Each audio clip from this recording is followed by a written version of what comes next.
नमस्कार बच्चों, आज हम अध्ययन करेंगे खिलजी वंश के पतन के कारण। हमने इससे पूर्व पढ़ा खिलजी वंश के संस्थापक जलालुद्दीन खिलजी थे। तत्पश्चात अलाउद्दीन खिलजी द्वारा शासन किया गया।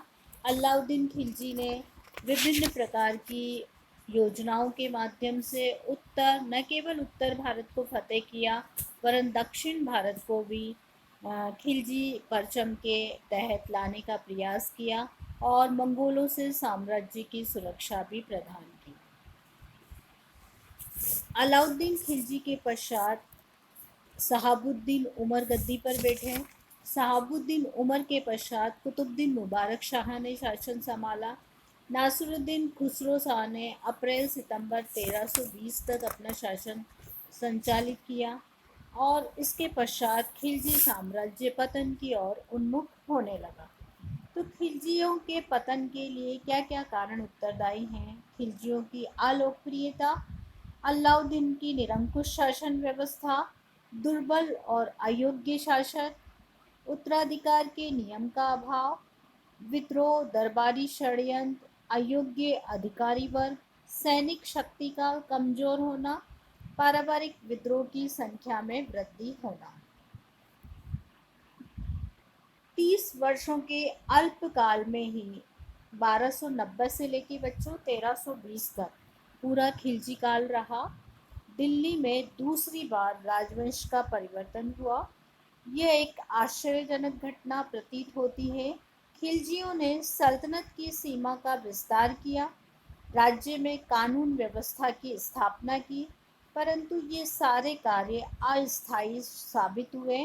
अलाउद्दीन के साथ ही इस वंश का गौरव समाप्त हो गया और उसकी मृत्यु के 4 वर्षों के बाद ही खिलजियों की सत्ता विलुप्त हो गई। उसके अनेक कारण रहे। खिलजियों ने जिस तरीके से सत्ता को हथियाने का प्रयास किया, उसके कारण जनसाधारण द्वारा उन्हें सहयोग प्रदान नहीं किया गया।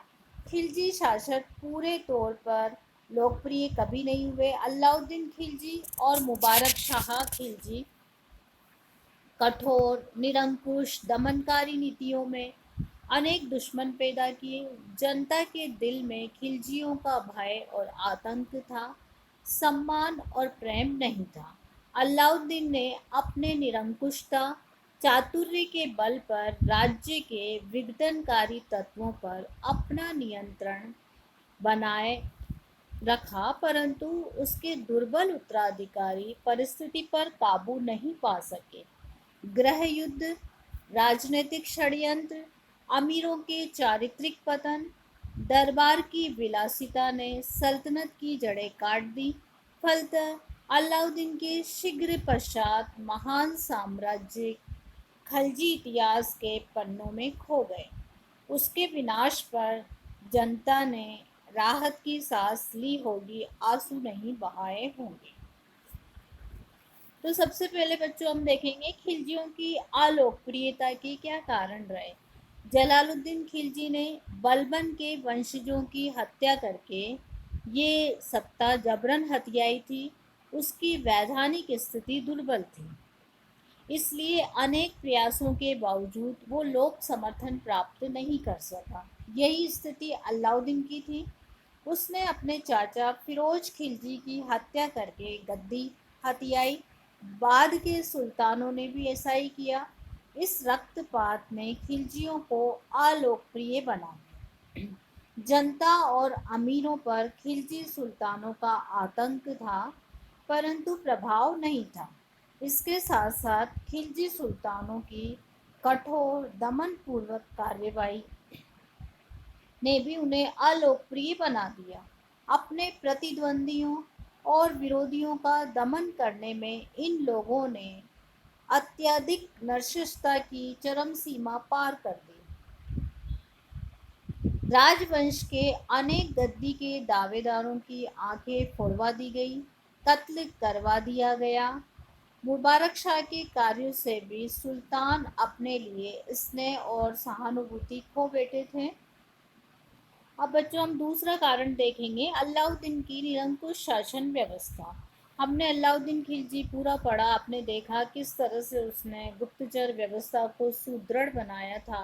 बाजार नियंत्रण प्रणाली किस प्रकार की थी, अमीर किस तरह भयभीत रहते थे, इशारों में बात होती थी, इतनी निरंकुश था उसके शासन की, अमीरों में इतना आतंक था कि वो इशारों के माध्यम से बात करते थे। और इसीलिए कहते हैं कि दीवारों के कान होते हैं, कि कमरे के अंदर बंद होके भी उनको ऐसा लगता था कि कोई हमारी बात सुन लेगा और सुल्तान तक पहुंचा देगा, तो सुल्तान हमें जो है कठोर दंड से पुरस्कृत करेगा। अलाउद्दीन खिलजी ने सुल्तान बनने के बाद धन और शक्ति के बल पे अपना समर्थन जुटाया। उसने खिलजी साम्राज्यवाद की स्थापना की, अनेक महत्वपूर्ण और प्रशासनिक सुधार भी किए, वो हमने पढ़े भी बच्चों, लेकिन साथ साथ दमन पूर्वक नीति भी अपनाई। उसने सैनिक तंत्र की व्यवस्था की जिससे सारी शक्तियां सुल्तान के हाथों में होती थी। अमीरों और उलेमा दोनों का प्रभाव शासन पर से समाप्त कर दिया। कठोर कार्रवाई द्वारा अपने विद्रोही अमीरों की हत्या करवा दी, उनकी संपत्ति को जब्त करवा दिया, किसानों पर दबाव डालकर उनसे आधा भाग खिराज के रूप में वसूल किया जाने लगा। इसके अलावा और अनेक कर लगा दिए। हिंदुओं पर जजिया कर लाद दिया गया। हिंदू राजस्व अधिकारियों के विशेष अधिकार समाप्त कर दिए, उनकी संपत्ति जब्त कर ली गई, उनके विशेष अधिकारों को समाप्त कर दिया गया। इस प्रकार हिंदुओं को आर्थिक रूप से पंगु बना दिया। अमीरों पर भी कठोर नियंत्रण स्थापित किया, उनके मेल मिलाप और विवाह पर रोक लगा दी गई। अलाउद्दीन के गुप्तचरों का ऐसा भय था कि वे अपने घरों में भी कांपते थे। सैनिक अभियानों के दौरान भी लूट खसोट निष्ठुरता का प्रदर्शन किया गया। फलतः समाज के सभी वर्गों द्वारा, विशेषकर अमीरों के अंदर प्रतिरोध की चिंगारी भड़क गई। और जैसे ही अलाउद्दीन खिलजी आश्वस्त हुआ, उसके विश्वास पात्र मलिक काफूर ने ही सत्ता पर सत्ता पर नियंत्रण स्थापित कर लिया। संभव तो उसने अलाउद्दीन की विष देकर हत्या भी करवा दी। तीसरा कारण बच्चों हम देखेंगे दुर्बल और अयोग्य शासक। अब कौन कौन से शासक दुर्बल थे? अलाउद्दीन खिलजी के अलावा सभी का शासनकाल अल्प रहा। जलालुद्दीन फिरोज खिलजी 6 वर्षों शासन करा, 1290 से 1296 तक। शहाबुद्दीन उमर 1316 कुछ मास। कुतुबुद्दीन मुबारक शाह 1316 से 1320 4 वर्षों तक गद्दी पर रहा।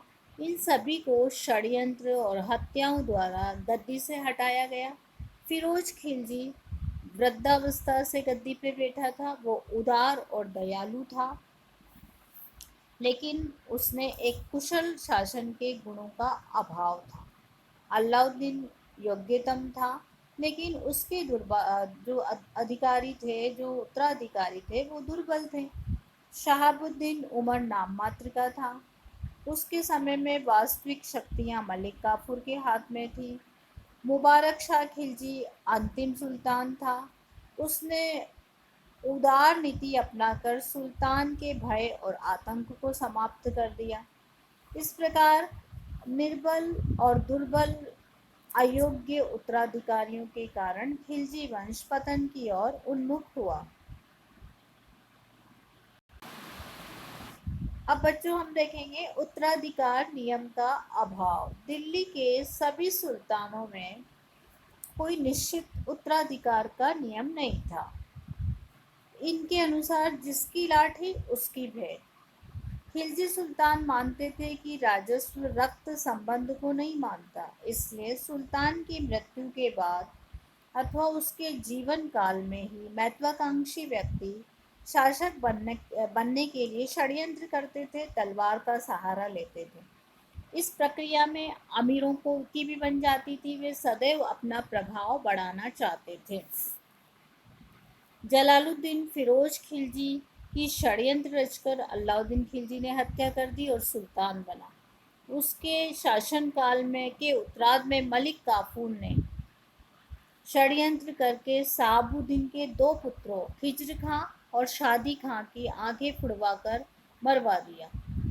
मुबारक शाह को मारने का षड्यंत्र हुआ, लेकिन उसने स्वयं काफूर की हत्या कर दी। शहाबुद्दीन उमर को अंधा करके गद्दी से हटा दिया गया था। मुबारक शाह सुल्तान बना। इस प्रकार मुबारक शाह का सिर कटवा कर खुसरो शासक बन बैठे। इस तरह एक प्रकार से जो भी शासक बने वो उत्तराधिकार का नियम न होने के कारण जिसकी लाठी उसकी तलवार के नाम से बने, इतना अधिक खून खराबा से जो है खिलजियों की अलोकप्रियता जनता में होने लगी। फिर बच्चों हम देखेंगे विद्रोह, दरबारी षड्यंत्र, अयोग्य अधिकारी वर्ग। इस समय तक जो है सल्तनत की जो संरचना थी उसने आरंभ से ही अमीर वर्ग सर्वाधिक महत्वपूर्ण भूमिका निभाता था। हमने देखा बलबन के समय इल्तुतमिश ने अपने आप को शक्तिशाली और प्रभावशाली बनाने के लिए एक गुट तैयार किया था 40 गुट, और उसने अपने प्रमुख विश्वास पात्र अमीरों को नियुक्त किया था। बलबन स्वयं इस दल का मेंबर था, इसलिए वो इसके प्रभाव को जानता था, और जैसे ही वो बलबन सुल्तान बना उसने सबसे पहला कार्य क्या किया, इस 40 गुट का दमन किया, क्योंकि ये किंग मेकर बना हुआ था। जब शासक निर्बल होते थे तो 40 शक्तिशाली हो जाता था। ये स्थिति पूरे सल्तनत काल में चलती रही। अमीर वर्ग प्रभावशाली रूप से बना रहा, इसलिए प्रत्येक शासक को इन महत्वाकांक्षी और स्वार्थ लोलुप अमीरों के षड्यंत्रों का सामना करना पड़ता था। मौका पाते ही ये सुल्तान के विरुद्ध विद्रोह और षड्यंत्र का आरंभ कर देते थे। इसमें न तो फिरोज खिलजी बच पाया, न अलाउद्दीन खिलजी, न उसके दुर्बल उत्तराधिकारी। फिरोज खिलजी के समय बच्चों दो विद्रोह हुए थे।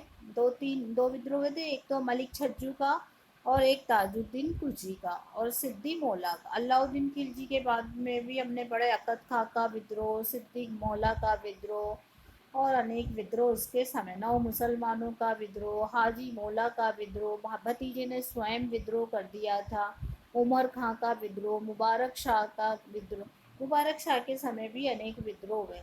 इस तरह से ये जो है विद्रोह के कारण दरबारी षड्यंत्र ये लोग इन आंतरिक षड्यंत्रों और विद्रोह में अतिरिक्त खिलजियों की एक बड़ी समस्या भी ये थी कि उनके पास योग्य और कुशल पदाधिकारी नहीं थे। प्रशासनिक पद सुल्तान अपनी मर्जी के व्यक्ति को देता था। प्रत्येक सुल्तान योग्यता का ध्यान रखे बिना विश्वास पात्र और समर्थकों के बीच पदों और उपाधियों का वितरण करते थे। इस प्रक्रिया में अयोग्य और चाटुकार व्यक्ति महत्वपूर्ण पदों पर पहुंच जाते थे, जिनसे राज्य प्रशासन और सुल्तान की रक्षा करने में न वे रुचि लेते थे न क्षमता दिखाते थे। वे व्यक्तिगत महत्वाकांक्षाओं की पूर्ति में ही लगे रहते थे। प्रशासन तो चौपट हुआ ही हुआ, साथ ही साथ सुल्तान की शक्ति और प्रतिष्ठा भी नष्ट हुई। अनेक सुल्तानों को अपने प्राणों से भी हाथ धोना पड़ा।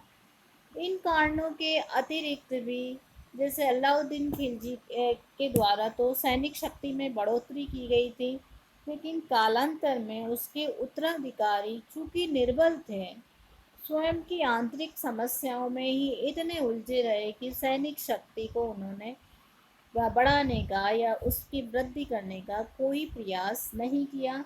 पारि पारंपरिक जो इनका पारिवारिक विद्रोह की संख्या में धीरे धीरे वृद्धि होने लगी थी। इस प्रकार खिलजियों की शक्ति नष्ट हो गई और उनका स्थान तुगलकों ने ले लिया। क्योंकि खिलजी वंश के बाद हम जो अगला वंश पढ़ेंगे तुगलक वंश, और तुगलक वंश में बच्चों हम देखेंगे गयासुद्दीन तुगलक, मोहम्मद तुगलक के बारे में जानकारी हासिल करेंगे। आज हमने अध्ययन किया खिलजी वंश के पतन के कारण।